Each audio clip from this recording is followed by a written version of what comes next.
Alright, hello everybody, it's Robert, Shirator 1979 for part 2. I've had a few minutes to calm down and, I use quick chat capture for those who don't know, so sometimes it takes a few minutes for it to come up, but, Shock, and yes, I know this is very much directed at you. Um,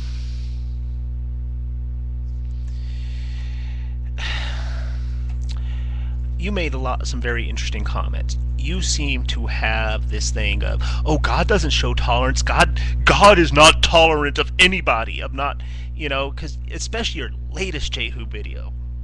Wow. Well, okay. If you were living in Old Testament times, I would agree with you. I'll say, yeah, there has to be a complete separation. But you know something? The problem you're having, Shock? And I'm going to point blank with you. The problem you're having right now is you're treating Old Testament like we live in it. Okay? We don't live in Old Testament times. Okay? And everybody who's watching this, I'm speaking to Christian here. But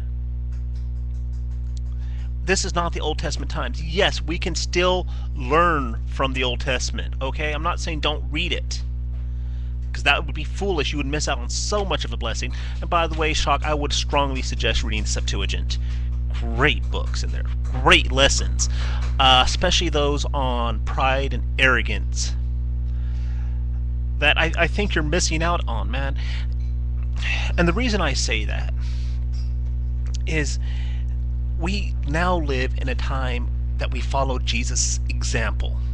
He was tolerant. Okay? Now, tolerance doesn't mean, oh, well, do whatever you want and I accept it, yay for you. No. That means they do whatever they want in their own homes, in the public, whatever, as long as it's not directly attacking me. It may upset me to see it, but, really, what does it affect me that we let them do it?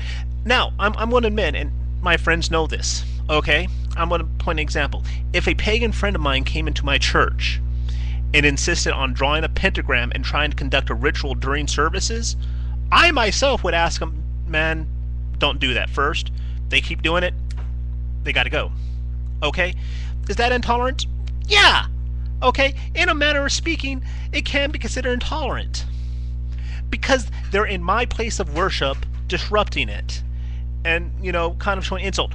By that same token, Shock, by that same token, you need, excuse me, I just all of a sudden couldn't breathe for a second.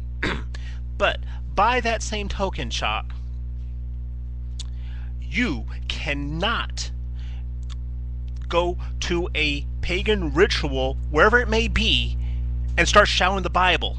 Alright? Jesus didn't do that. Okay? The only time he showed intolerance was in the temple. When they were in there sinning in direct defiance of the religion, of God, you better believe he whooped up on them. Twice! He flipped over tables! Was that intolerance? Maybe. But that's because they were in his house. But he never, ever attacked people in the open. Okay? You know the life he led, Shock?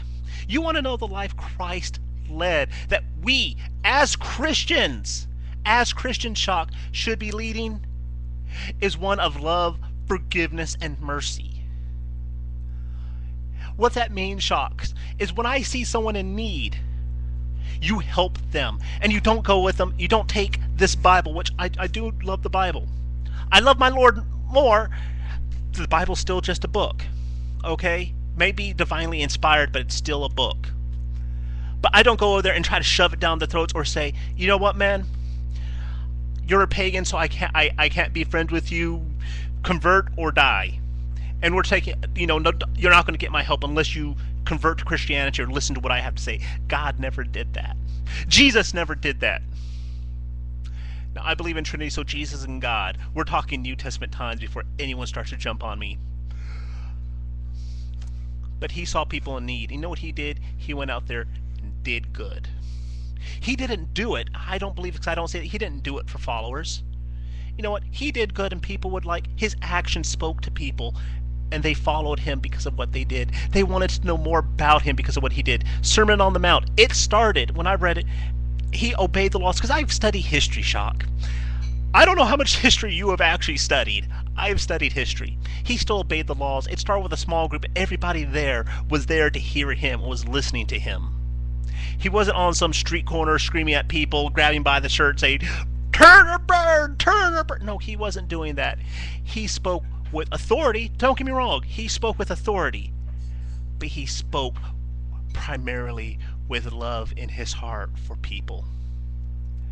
You say you have love, Shock. You say you do that. And then you say, the good old days when we burned witches. And that brings me to another point, Shock. Fear-mongering.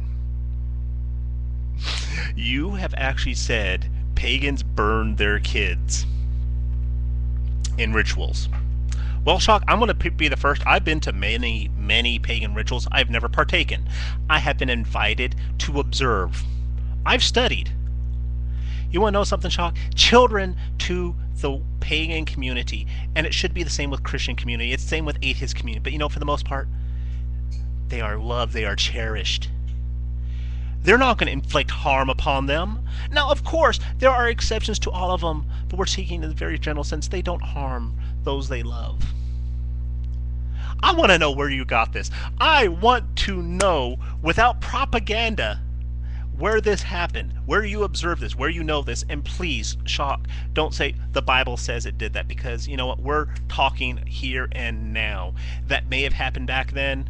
I don't see it happening today in the mainstream. I'm saying, of course, you want to get particular, you can find examples of all sorts of crazy stuff. You know? Do your research, Shock.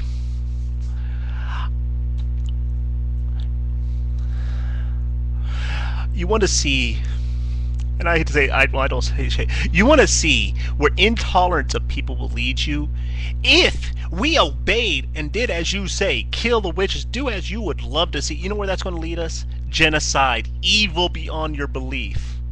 There's videos about there called Saving the Witches of Witches of Africa or something like that, where people are using religion as an excuse to throw battery acid on people, to do horrible, horrible things to children.